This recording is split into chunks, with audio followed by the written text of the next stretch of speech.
Pak RT sih tanggung jawab.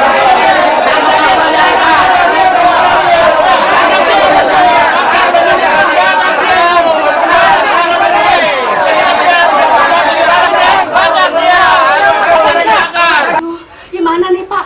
Anak kita napasnya sudah sesak. Sekarang Pak, jangan-jangan nanti malah kenapa-napa. Gimana ini? Tenang Bu Ali, tenang. Apa saya bilang Bu? Tenang. Kalau sudah begini, mau apa lagi Bu? Kita harus pasrah.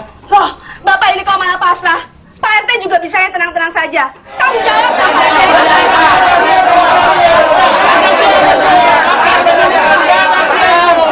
Kalau memang itu kenal saudara-saudara sekalian, ayo kita tangkap aja. Hidup PT. Hidup PT.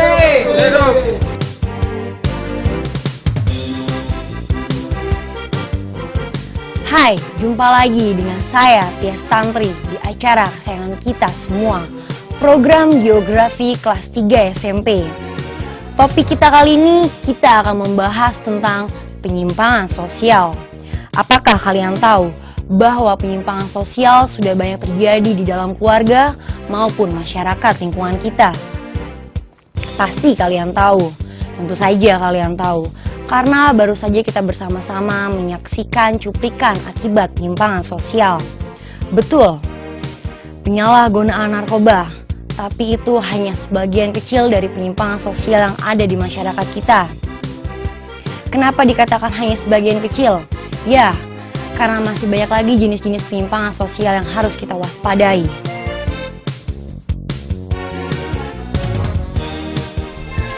Tak pelak lagi, Robi telah menjadi korban kekerasan yang berujung pada pembunuhan. Berita kejaran terus. Apa tidak ada berita yang lain? Yang dengan kematiannya tiba-tiba Dunia ini seperti tembak gila Bu. Itu artinya semakin maju manusia, semakin gak peduli lagi sama yang namanya norma-norma, Pak.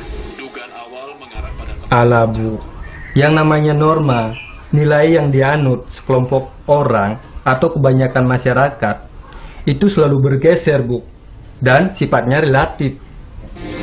Dua orang teman kencan yang mengunjungi Robi di malam naas itu diketahui bernama Darsan dan Slamet. Masyarakat sendiri yang menilai sesuai perkembangan zamannya.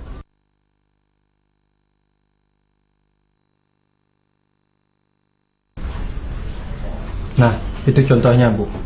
Contohnya seperti anak kita Bu. Mau kemana lagi Tut? Main bola. Tuh, lihat si Tuti. Kelakuannya sudah menyimpang jauh dari sifat kewanitaannya. Itu semua gara-gara ibu.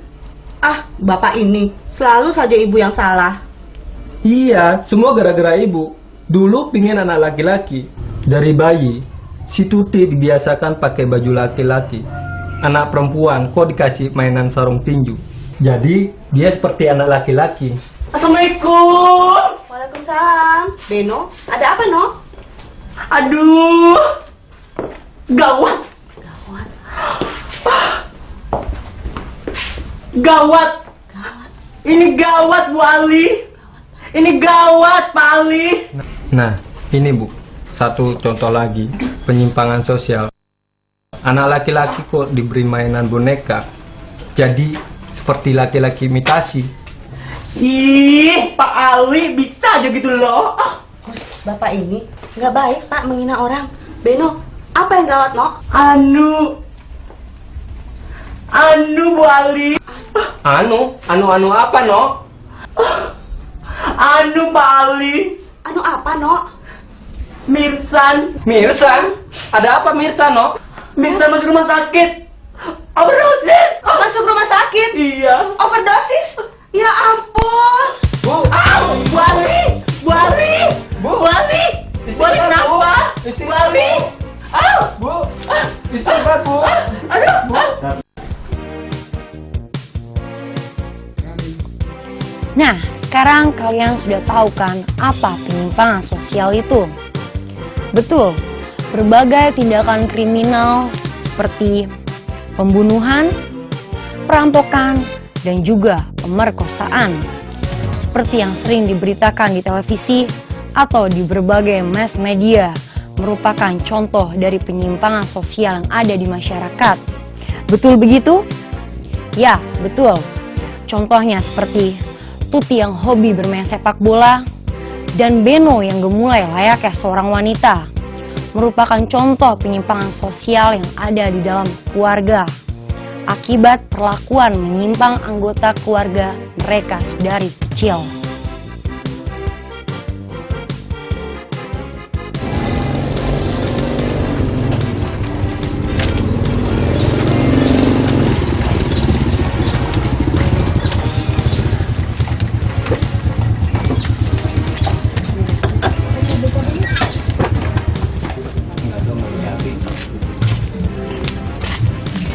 Ngapain lu? Biasa, tertogel. Wah, Jack, semalam gua ngimpi didatengin sama orang tua. Dikasih keris 3 biji, sama batu cincin 10 biji. Artinya apaan nih? Wah, lu dikasih nomor togel itu. Angke-angkenya sama yang cakan gue. Up to 0 sama 3 deh. Lu cak aja, terus lu pasangin, siapa tahu tembus. Iya, tapi berapa? 103, 301, apa 130? Kita pasangin aja, berapa lembar gitu. Ini hari feeling gue, yang main nggak jauh dari angka 3. Astagfirullahaladzim. Kenapa wajib? Coba kamu lihat. Oh, jadi togel. Ah, itu masih udah biasa wajib. Dimana-mana juga orang pada main togel. Bukan di sini aja. Tapi kalau saya masih, ya nggak bakal deh main togel. Buat makannya susah wajib. Astagfirullahaladzim. Itu perbuatan dosa, Tarno. Berjudi adalah penyimpangan sosial. Hanya di kalangan penjudilah perbuatannya itu dianggap biasa. Kamu ingin menjadi seperti mereka? Mbak Yu, Mbak Yu Jintan, Bang duduk ya Mbak Yu. Panas di luar. Astagfirullahaladzim. Penyimpangan lagi. Ih, Wah Aji. Wes, keluar. Mboknya nanti keluar nanti. Mbak Jintan, begitu aja. Begitu tuh. Begini nih. Mbak Yu, sebentar aja. Ini gue juga mau jemput pacar gue gitu loh. Pacar? Memang kamu punya pacar? Ini punya dong. Itu pacar gue. Mbak Yu, gue berangkat dulu ya. Dah.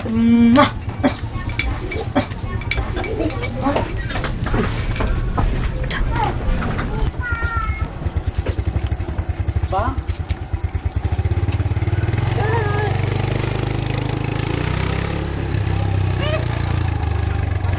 Coba kamu lihat, Tarno. Laki-laki pacaran sama laki-laki. Lelaki menyukai sesama jenis. Itu adalah satu indikasi dari penyimpangan seksual yang terjadi di masyarakat.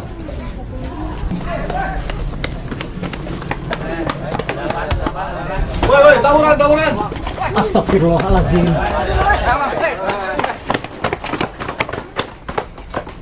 Astagfirullahaladzim. Tawuran lagi. Daripada tawuran kan mendingan ngaji. Ini penyimpangan sosial kok terjadi di mana-mana. Emangnya tawuran itu termasuk penyimpangan sosial aja? Nah iya dong. Tawuran antar sekolah, antar geng, antar kampung. Semua itu penyimpangan sosial, Tarno. Kenapa sih masyarakat kita tuh tidak bisa hidup damai, tentrem, saling menolong? Kan kalau begitu enak, ya toh? Ih, ngeri ya wajah. Tawuran itu ngeri juga. Tapi lebih ngeri mana daripada yang itu?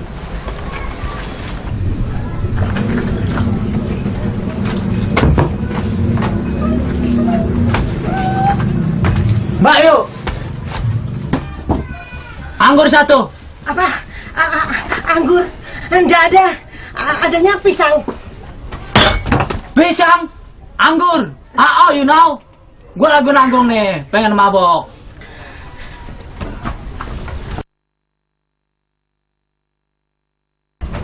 Tarno, senang minum minuman keras dan mabuk adalah salah satu penyimpangan sosial.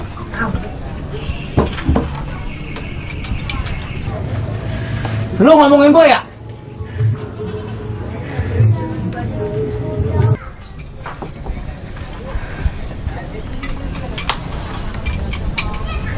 Bakal aja Pak RT. Itu orangnya Pak RT. Lu ngomong aja Pak RT. Lu ngomong aja Pak RT.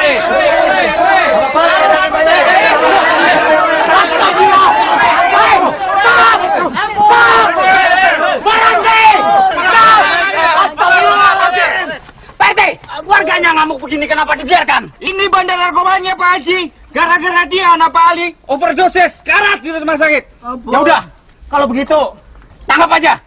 Udah panjangin aja.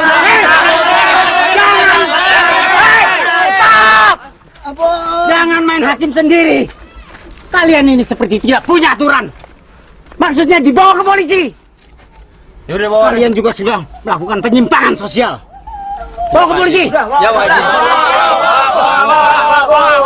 Nah, itu Pak Polisi. Selamat siang Pak Polisi. Saya Pak RT, ini Pak Haji. Saya mau lapor. Saya mau serahkan bandar narkoba ini Pak Polisi. Baik, bawa dia. Siap, Non. Ayo. Gebukin aja. Nah, seru juga kan? Akhirnya pelakunya diserahkan juga kepada pihak yang berwajib. Memang itu seharusnya yang dilakukan untuk menekan dan menghambat terjadinya penyimpangan sosial di masyarakat. Ada 3 cara mengendalikan sosial yang dapat kita lakukan. Pertama, secara preventif dengan mengadakan penyuluhan-penyuluhan tentang nilai-nilai dan norma-norma yang sering disalahgunakan masyarakat. Misalnya, tentang penyuluhan bahaya narkoba, seks bebas, tawuran, dan lain sebagainya.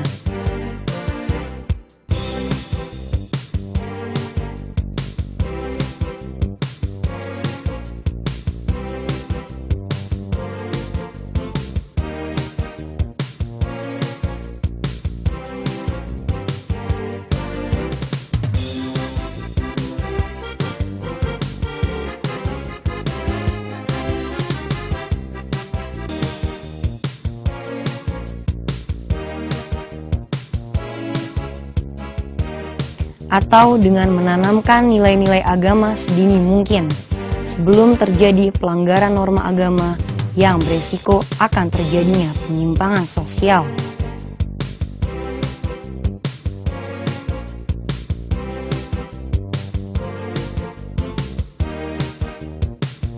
Kedua, secara represif untuk menekan dan menghambat penyimpangan sosial pada saat penyimpangan itu terjadi. Misalnya, dengan membiarkan petugas keamanan melakukan tugasnya menangkap pelaku penyimpangan. Dan yang ketiga, secara kuratif, sebagai suatu upaya konkret, penyembuhan atau pemulihan pelaku penyimpangan sosial, misalnya rumah sakit ketergantungan obat, lembaga rehabilitasi anak nakal, serta banyak yang lainnya.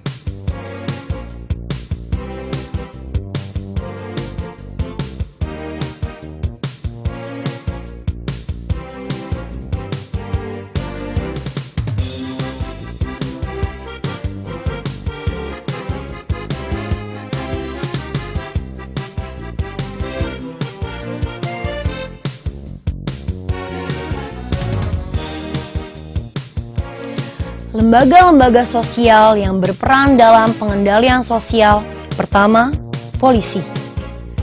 Merekalah yang berhak menangkap, memeriksa, dan menciduk pelaku penyimpangan sosial untuk kemudian dilimpahkan ke pihak kejaksaan yang akan meneruskan ke proses pengadilan.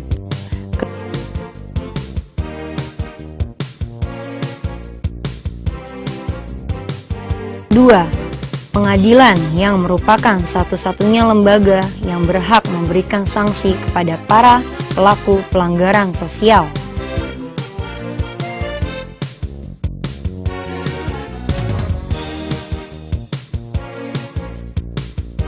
Lalu ketiga, adat istiadat yang merupakan kebiasaan-kebiasaan yang berlangsung dan menjadi norma dalam masyarakat kita.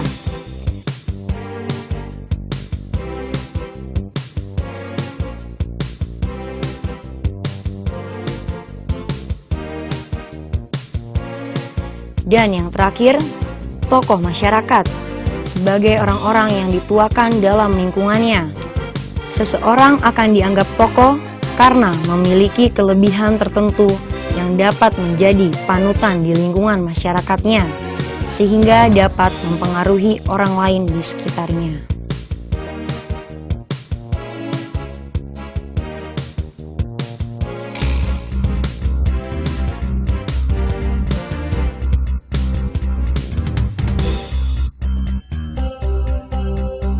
Nah, kalian sudah tahu kan tentang apa dan bagaimana penyimpangan sosial yang ada di dalam sebuah keluarga atau masyarakat. Lain kali kita sambung lagi.